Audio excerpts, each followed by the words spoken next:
World War II, a conflict that reshaped the globe and left an indelible mark on history. It's a big name and it was a big deal. The war affected nearly every corner of the world, touching the lives of millions. Imagine a fight, but instead of two guys in a pub, it's almost the entire planet. Countries from every continent were involved. From 1939 to 1945, the world went absolutely bonkers. Millions of people died, and the devastation was unimaginable. Entire cities were bombed to rubble. Iconic landmarks and homes were reduced to dust. It was a right mess. The aftermath left people struggling to rebuild their lives from the wreckage. So how did it all kick off? What led to such widespread chaos and destruction? Well, it wasn't just one thing. The roots of the conflict were deep and complex. It was a whole chain of events, like dominoes, each one knocking over the next. Political tensions, economic struggles, and social unrest all played a part. Some say it started with a treaty, the Treaty of Versailles, which left Germany feeling humiliated and vengeful. Others point to a man with a silly mustache, Adolf Hitler, whose rise to power fueled the flames of war. But one thing's for sure, the world would never be the same again. The war changed everything. The world held its breath. People everywhere were glued to their radios, waiting for news. Nobody knew what was going to happen next, but everyone knew it was going to be bad. Very bad. The tension was palpable. The world braced itself for the worst, and the worst came. The impact of World War II would be felt for generations to come. After the First World War, everyone was knackered. The soldiers were returning home, their faces etched with the horrors they'd witnessed. Civilians too were weary, having endured years of hardship and loss. Millions were dead, and everyone just wanted to go home. The war had left a deep scar on the world, with countless families mourning their lost loved ones. They signed a thing called the Treaty of Versailles, which basically blamed Germany for everything. The treaty was meant to ensure peace, but it placed the entire burden of the war on Germany's shoulders. Germany had to pay a fortune, give up land, and disarm its military. The terms were harsh, stripping Germany of its resources and pride. Now imagine you're Germany. You're broke, humiliated, and angry. The streets are filled with poverty, and the people are struggling to survive. This treaty was like rubbing salt in the wound. It wasn't just about the money or the land. It was about the national pride that had been shattered. It didn't exactly create a stable peace. Instead, it sowed the seeds of resentment and anger, leading to widespread unrest. In fact, it made a lot of Germans pretty angry and resentful.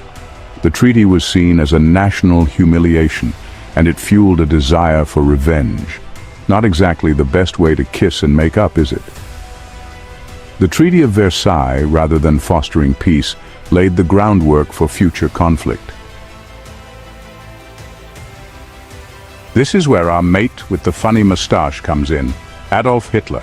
Germany was in a bad way, and this bloke reckoned he had all the answers. He blamed everyone else for Germany's problems, the Jews, the communists, the Treaty of Versailles. His Nazi party promised to make Germany great again. It's a tale as old as time. People are desperate, they want someone to blame, and someone who promises them the world. Hitler ticked all the boxes. See all those people?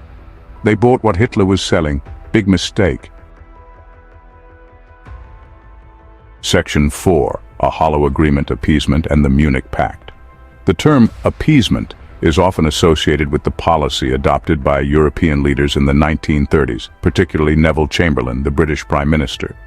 Hitler started throwing his weight around. His ambitions were clear, and he wasn't shy about expressing them. He wanted more land, more power, more. His aggressive moves were a blatant challenge to the post, World War I order. The other European leaders, like Neville Chamberlain of Britain, were desperate to avoid another war. The scars of World War I were still fresh, and the thought of another conflict was terrifying. So they tried to appease Hitler. They believed that by making concessions, they could maintain peace and stability in Europe. They gave him a little bit of what he wanted, hoping he'd be satisfied. The idea was that if they met some of his demands, he would stop his aggressive expansion. The Munich Agreement was the big one. Signed in 1938, it allowed Hitler to annex the Sudetenland, a region of Czechoslovakia. Hitler wanted a part of Czechoslovakia, and Chamberlain basically handed it to him on a silver platter. Chamberlain believed this would satisfy Hitler's ambitions. He thought he'd achieved peace in our time. Chamberlain famously declared that the agreement had secured peace for Europe. Turns out he was about as right as a chocolate teapot. The agreement didn't bring peace. It only delayed the inevitable. Spoiler alert, it didn't work. Hitler continued his aggressive policies, undeterred by the concessions. Appeasement just made Hitler bolder. He smelled weakness and took full advantage, leading Europe down the path to World War II.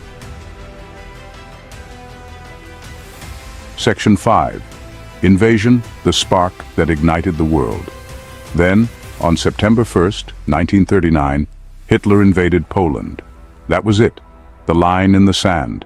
Britain and France declared war on Germany, and just like that, the world was at war again.